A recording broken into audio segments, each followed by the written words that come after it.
Hello, and welcome to Phase 5, Transmute. My name is Linnell, and I am the host and the chief cheerleader of the Bold Women Group. I'm glad you're here. Phase 5 in the 6 phases of life after career is Transmute. Now, Transmute indicates a significant change in form or substance, while Transform means a big change in form or appearance. So I believe that most of us, by the time we get to this point in our life, we strong, intelligent, driven, sometimes introverted senior women have until this point identified ourselves based on people or things external to us. And we've now spent phase 1, 2, 3, 4 now searching and sampling things that are external to us to try to help us re-identify ourselves. And when we reach this phase, we start to realize that it's not external to us what we need to find. We are responsible. It is within us that which we are looking for. I'm not sure if that's grammatically correct, but we realize that we are what we need to find. And we aren't looking to change our form or appearance. Although I will admit that would be nice sometimes, but at our core, what we're looking for is really of substance, form and substance. So that's why I have named Phase 5 Transmute and not Transform.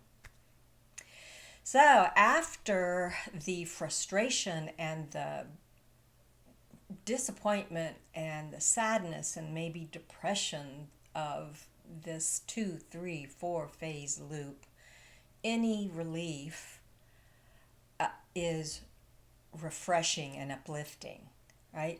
So that's why I think this phase can also be one of those stop and start if we're not careful.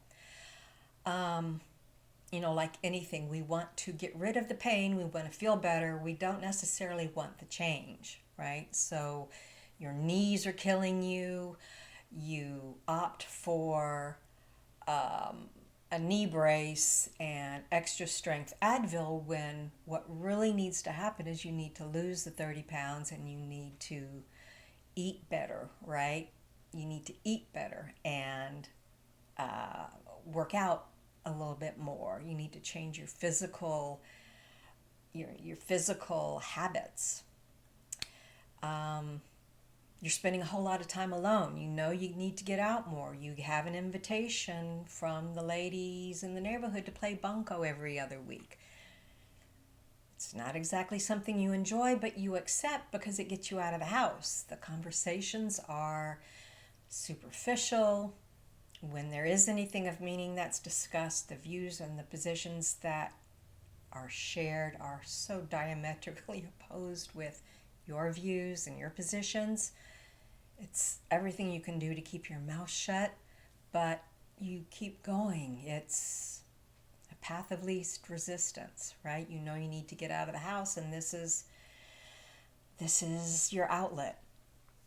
Or maybe you've been longing to travel. You've been longing to experience a silent yoga retreat. You've been longing to work with wild rescued horses and rehabilitating them. But your husband doesn't feel the same. Your partner isn't of like mind.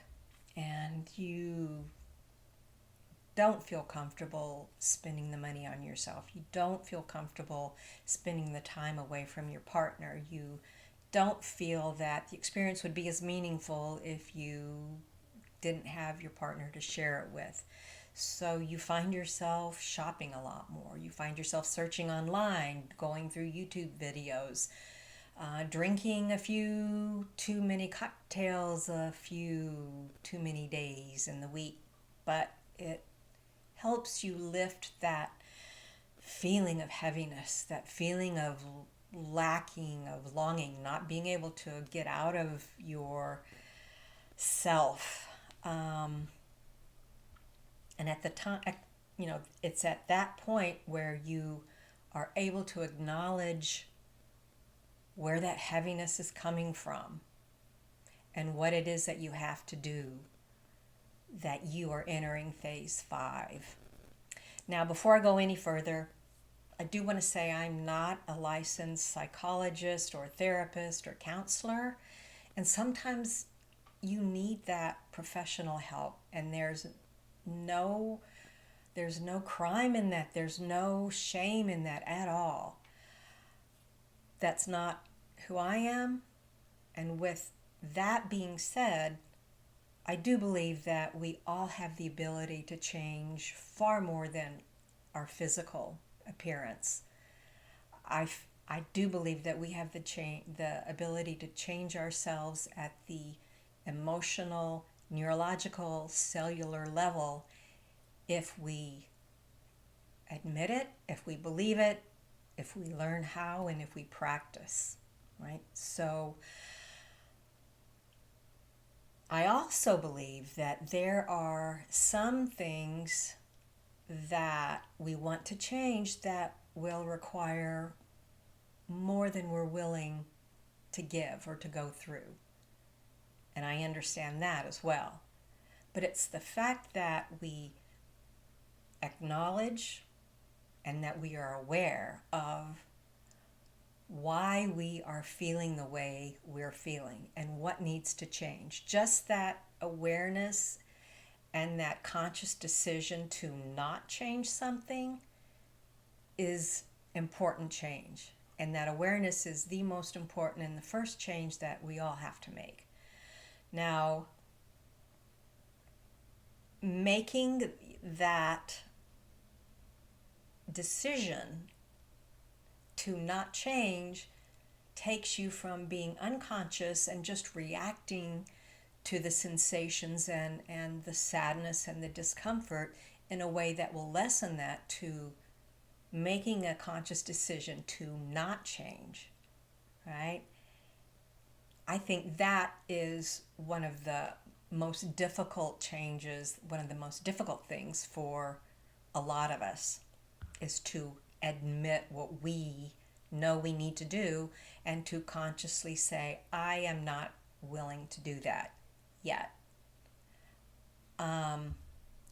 What I also think happens is that eventually, if we're lucky, our self-awareness will grow, and with that growth comes strength, inner strength and courage, knowing us, knowing ourselves, and it will embolden us to start doing things differently.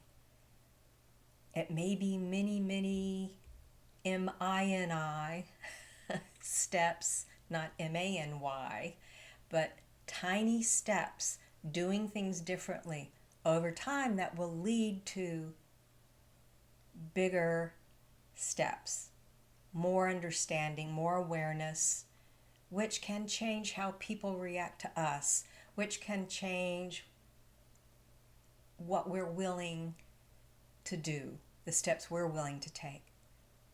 I believe it's a snowball, and I believe it's at that time that we will find ourselves evolving into phase 6, which is fulfillment and exploration. So thank you for joining me. Again, if you have any questions about phase 5 or any of the phases, don't hesitate to reach out. And I look forward to seeing you next time when we will talk about phase 6, fulfillment and exploration. Thanks for joining me.